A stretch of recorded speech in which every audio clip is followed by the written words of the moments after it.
Praise the lord. ప్రభువైన యేసుక్రీస్తు నామమున మీ అందరికీ వందనాలు.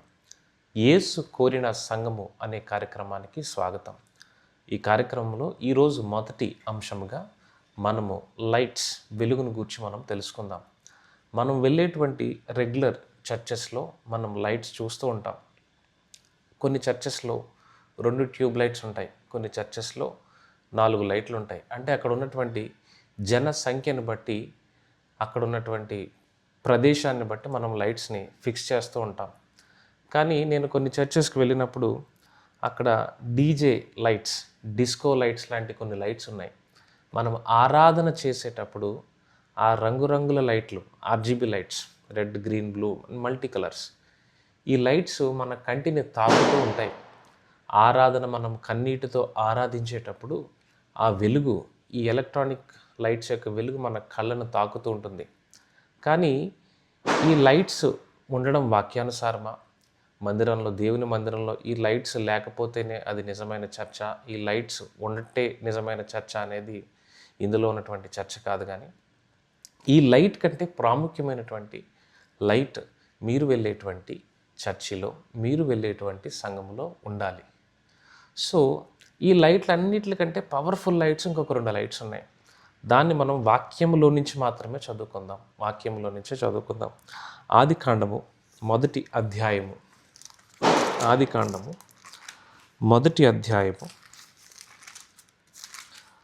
15-16 వచనాలు చదువుకుందాం.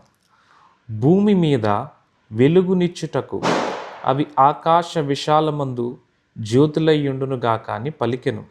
ఆ ప్రకారమాయెను.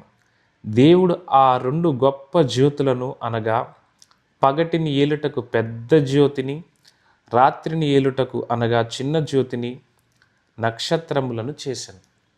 అంటే ఇక్కడ చదవబడినటువంటి వాక్యంలో దేవుడు 2 లైట్స్ క్రియేట్ చేశాడు.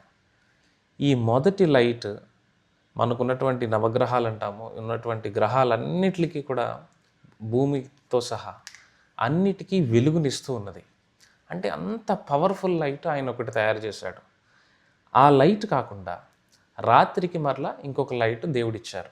అది మనకి చంద్రుడు. అంటే సూర్యచంద్రులను దేవుడు మానవులకి, నరులకి వెలుగునివ్వటానికి, ఈ లోకానికి వెలుగునివ్వటానికి ఆయన ఏర్పాటు చేశాడు. కానీ ఈ లైట్లు మన చర్చిలో ఉన్న లైట్ల కంటే, మనం చర్చిలో ఉన్నటువంటి లైట్లు, ఈ చర్చిలో ఉన్నటువంటి పెద్ద పెద్ద లైట్లు, ఈ ట్యూబ్ లైట్స్, ఈ డిస్కో లైట్స్ కంటే పవర్ఫుల్ లైట్స్ ఏంటి? దేవుడు సృష్టించినటువంటి 2 లైట్లు.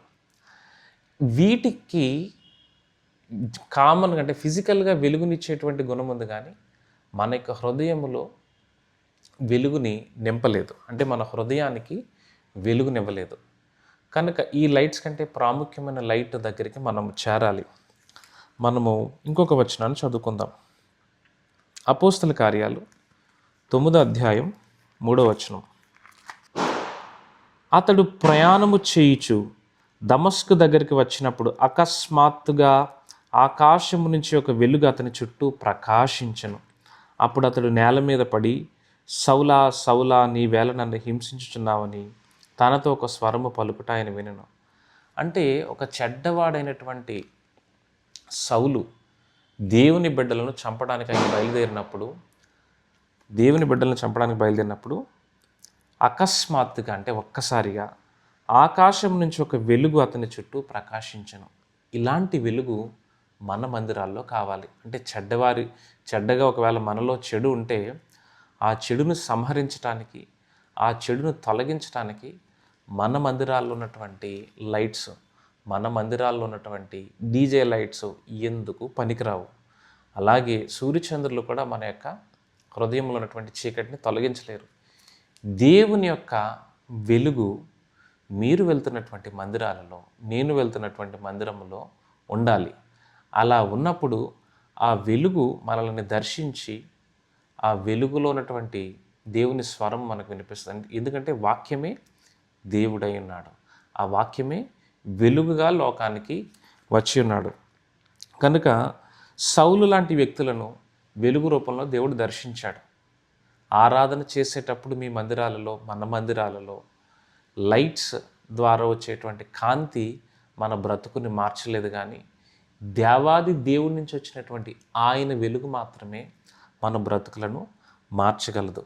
తర్వాత ఇంకొక వచనాన్ని చూస్తే యోహాను సువార్త 1వ అధ్యాయము 1 నుంచి 5 వచనాలు చదువుకుందాం. ఆది యందు వాక్యముండెను, వాక్యము దేవుని యొద్ద ఉండెను, వాక్యము దేవుడై ఉండెను. అది ఆది యందు దేవుని యొద్ద ఉండెను. సమస్తము ఆయన మూలముగా కలిగెను. కలిగి ఉన్నదేదియో ఆయన లేకుండా కలగలేదు. ఆయనలో జీవం ఉండెను. ఆ జీవం మనుషులకు వెలుగై ఉండెను. ఆ వెలుగు చీకటిలో ప్రకాశించుచున్నది కానీ చీకటి దానిని గ్రహింపకుండెను. అంటే వాక్యం అనేటువంటి వెలుగు మన మందిరాల్లో ఉండాలి.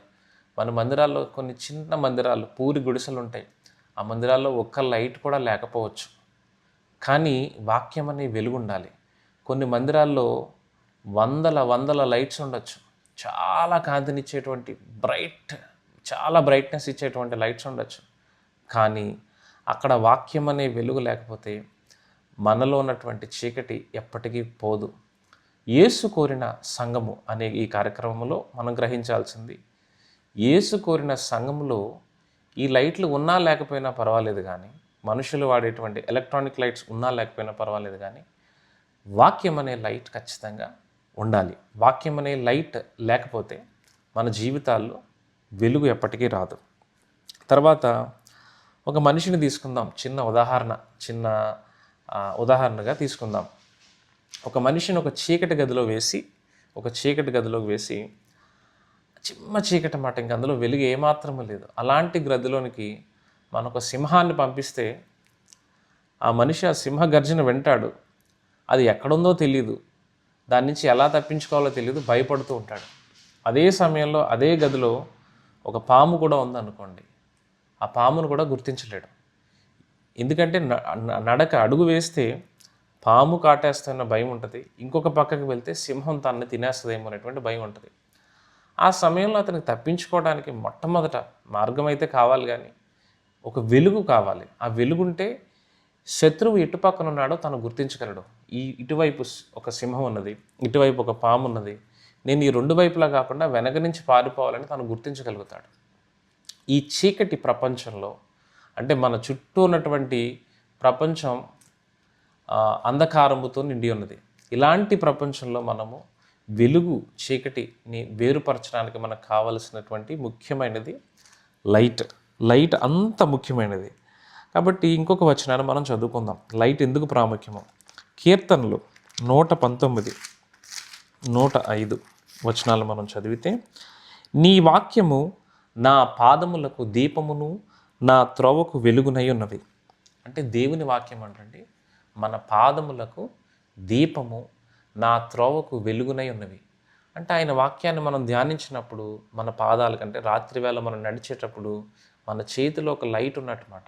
అంటే ఆ చీకట్లో నడిచేటప్పుడు ఈ లైట్ సహాయంతో ఎలా నడుస్తామో అలాంటి లైట్ మనకి అవసరమని కీర్తనలో రాయబడి ఉంది. నా త్రోవకు, అంటే మనం వెళ్ళే మార్గం అంతా త్రోవకు వెలుగునై ఉన్నది అని చెప్తున్నాడు. తర్వాత ఈ లైట్ లేకుండా మీ చర్చెస్లో కానీ, మా చర్చెస్లో కానీ, మీరు వెళ్ళేటువంటి మందిరాల్లో కానీ, సార్వత్రిక సంఘంలో ఫిజికల్ లైట్స్ మాత్రమే ఉంటాయి. మా చర్చిలో 100 లైట్లు ఉన్నాయి, మా చర్చిలో 200 లైట్లు ఉన్నాయి, మా చర్చిలో డిస్కో లైట్స్ ఉన్నాయి, మా చర్చిలో చాలా పెద్ద లైట్స్ ఉన్నాయని దాని ద్వారా ఆకర్షింపబడితే మాత్రం హృదయంలో ఉన్న చీకటి ఏమాత్రము తొలగించబడదు. యేసు కోరినటువంటి వెలుగు ఏంటంటే ఆయన వాక్యం అనే వెలుగు మనలో ఉండాలి. ఆ వెలుగు లేకుండా మనం ఏమీ చేయలేము. తర్వాత చివరిగా వాక్యాన్ని బోధించేటప్పుడు, మీ మందిరాలలో సేవకుడు వాక్యాన్ని బోధించేటప్పుడు ఆ వాక్యాన్ని రిసీవ్ చేసుకుని దాన్ని మరలా మనం ధ్యానించాలి. యూత్ ఎవరైతే వింటున్నారో, కాలేజీకి వెళ్ళే పిల్లలు, స్కూల్కి వెళ్ళే పిల్లలు ఎవరైతే ఈ వాక్యాన్ని వింటున్నారో, చర్చ్లో మనం నోట్ చేసుకున్న తర్వాత ఇంటికి వెళ్ళి మరలా ఆ రోజు ఆదివారం వాక్యం చెప్పబడినటువంటి వాక్యాన్ని మనం మరలా వాక్యం వెలుగులో పరీక్షించుకోవాలి. అలా పరీక్షించుకోవడం వల్ల మీలో ఉన్నటువంటి లైట్, యేసు అనేటువంటి లైట్ ఇంకా ఇంకా ఇంకా ఇంకా బ్రైట్గా వెలుగుతుంది అన్నమాట. అలా పరీక్షించుకోవడం వాక్యానుసారమా, అంటే సేవకుడు చెప్పినటువంటి వాక్యాన్ని మనం పరీక్షించుకుంటే అది ఆయన్ని తప్పుపట్టినట్ట కాదు. అలా ఖచ్చితంగా పరీక్షించుకోవాలి. అలా పరీక్షించుకోవాలని ఇంకొక వచనం ద్వారా మనం నేర్చుకుందాం. అపోస్తుల కార్యాలు 17వ అధ్యాయము 10వ వచనం చదువుకుందాం. వెంటనే సహోదరులు రాత్రివేళ పౌలును సీలయు బెరయకు పంపించిరి. వారు వచ్చి యూదుల సమాజ మందిరములో ప్రవేశించిరి. అంటే బెరయ అనేటువంటి సంఘానికి వెళ్ళారు. వీరు తెస్సలోనియలో ఉన్న వారందరికంటే ఘనులయుండురి కనుక ఆసక్తితో వాక్యం అంగీకరించి పౌలును సీలయు చెప్పిన సంగతులు అలాగున్నవో లేవో అని ప్రతిదినము లేఖనములు పరిశోధించుచు వచ్చిరి. అందుచేత వారిలో అనేకులు ఘనత గల గ్రీసు దేశస్థులైన స్త్రీలలో పురుషులలో చాలామంది విశ్వసించిరి. అంటే విశ్వాసం వినడం వల్ల వాక్యం అనేటువంటి వెలుగు అనేటువంటి వాక్యాన్ని దాన్ని మనం వినడం వల్ల విశ్వాసం కలుగుతుంది. అయినప్పటికీ వీళ్ళు విని విడిచిపెట్టేవారుగా లేరు. కానీ దాన్ని మరలా ఏం చేస్తున్నారంటే ఇక్కడ పౌలు సీలయు చెప్పిన సంగతులు అలాగూ ఉన్నవి. అంటే అపోస్తలుడైనటువంటి పౌలు గారు చెప్పిన వాక్యాన్ని కూడా వాళ్ళు ఏం చేస్తున్నారు? They cross checking. అంటే ఇక్కడ మీరు వెళ్ళేటువంటి మందిరంలో సేవకుడు నేను చెప్పిన వాక్యాన్ని మరలా నువ్వు మళ్ళీ క్వశ్చన్ చేయకూడదు, నేను చెప్పింది యథార్థంగా అలా ఫాలో అవ్వాలంటే దాన్ని మరలా ఖచ్చితంగా మనం ఫాలో అవ్వాలి. ఎప్పుడు? దాని వాక్యంతో, ఈ బైబిల్ జీవగ్రంథముతో మనం కంపేర్ చేసుకొని ఆ చెప్పబడిన వాక్యములో కల్పనా కథలు, వార్తలు, ముసలమ్మ ముచ్చట్లు, పనికిరాని ముచ్చట్లు అదంతా పక్కన పెట్టాలి. చాలామంది ప్రసంగం చేసేటప్పుడు ఒక 1 అవర్ ప్రసంగం చేశారంటే ఒక 30 మినిట్స్ వాళ్ళ యొక్క జీవితంలో వ్యర్థమైన విషయాల గురించి చెప్తూ ఉంటారు. కొంతమంది ఆహారం గురించి బోధిస్తూ ఉంటారు. కొంతమంది వాళ్ళ వాక్యం అంతట్లో 1, 2 వచనాలు చెప్తారు. ఆ చెప్పబడినటువంటి వచనాలు కూడా ఈ ఉదాహరణలకి, ఈ ఉపమానాలకి పొంతన లేకుండా ఉంటాయి. అలా ఉన్నప్పుడు ఆ వినేటువంటి విశ్వాసి ఇంటికి వెళ్ళిన తర్వాత అసలైనటువంటి ముఖ్యమైనటువంటి ఈ 2 వచనాల్ని మర్చిపోతాడు. వెలుగుకు సంబంధించినటువంటి 2 వచనాల్ని మర్చిపోతాడు. ఏదైతే ఉదాహరణగా జోక్గా చెప్పబడిందో, ఏదైతే తాను అపహాస్యం చేస్తూ, ఏదైతే వార్తలు లోక ముచ్చట్లు చెప్పారో ఆ విషయాలు మాత్రమే తను గుర్తుపెట్టుకుని ఇంటికి వెళ్ళి ఆ చీకటి సంగతులను విని ఆ చీకటి సంగతులు మాత్రమే తన హృదయంలో భద్రపరుచుకుంటాడు. కానీ ముఖ్యమైనటువంటి 2 వచనాలను మాత్రం గుర్తుపెట్టుకోడు. కనుక మీరు ఒక పేపర్ తీసుకుని వాక్యాన్ని వినేటప్పుడు ఒక ఎడమవైపు పేపర్లో జనరల్గా వాళ్ళు చెప్పేటువంటి ఉదాహరణలు నోట్ చేసుకోండి. వార్తలు చెప్తున్నారా, ముసలమ్మ ముచ్చట్లు చెప్తున్నారా అనేది మనం నోట్ చేసుకోవాలి. కుడివైపున వాక్యం నుంచి ఏ రెఫరెన్సెస్ చెప్తున్నారో మనం నోట్ చేసుకోవాలి. ఈ వాక్యానికి ఈ ఎడమవైపు వాళ్ళు చెప్పేటువంటి ఉదాహరణలకి బేరీజ్ అవ్వాలి, అది మ్యాచ్ అవ్వాలి, అది దాని మీద నిలవగలిగినప్పుడు అది ప్రజలకు అర్థమయ్యేలా చెప్తున్నట్టు ఆ వెలుగుని మనం పరీక్షించాలి. దానితో పాటు వీళ్ళు ఏం చేస్తున్నారో శ్రద్ధగా గమనిద్దాం. పౌలు సీలయు చెప్పిన సంగతులు అలాగూ ఉన్నవో లేవో అని ప్రతిదినము, అప్పుడప్పుడు కాదు, వారానికి ఒకసారి కాదు, నెలకు ఒకసారి కాదు, క్రిస్మస్ ప్రసంగం కాదు, ప్రతిదినము లేఖనములు పరిశోధించుచు వచ్చిరి. అందుచేత వారిలో అనేకులు ఘనత గల గ్రీసు దేశస్థులైన స్త్రీలలోనూ, అంటే ధనవంతులు అవ్వచ్చు, ఘనత కలిగిన వ్యక్తులు, పురుషులలో చాలామంది విశ్వసించిరి. అంటే వాళ్ళు క్రాస్ చెక్ చేసుకున్నారు. అంటే మనకు వాక్యంలో ఉంటుంది కదా, యెహోవా ఉత్తముడని రుచి చూసి ఎరుగుడి అని ఉంటుంది. కాబట్టి ఆయన మనం రుచి స్వయంగా కూడా చూడాలి. అంటే ఆదివారపు వాక్యంలోనే కాదు, వ్యక్తిగతంగా కూడా ఆయన వెలుగును మనం గుర్తించగలగాలి. అలాంటి వెలుగు కలిగినటువంటి సంఘాలను యేసు ప్రభు నేటి తరములో కోరుకుంటున్నారు. ఎలాంటి సంఘాలు యేసయ్య కోరుకుంటున్నారంటే, యేసు కోరినటువంటి సంఘము ఎలాంటిదై ఉండాలి? వెలుగు కలిగినదై ఉండాలి. ఈ వాక్యాన్ని నేను ముగించబోయే ముందు మరలా కంక్లూజన్ ఇస్తాను. యేసు ప్రభు కోరినటువంటి సంఘము వెలుగుతో ఉండాలి.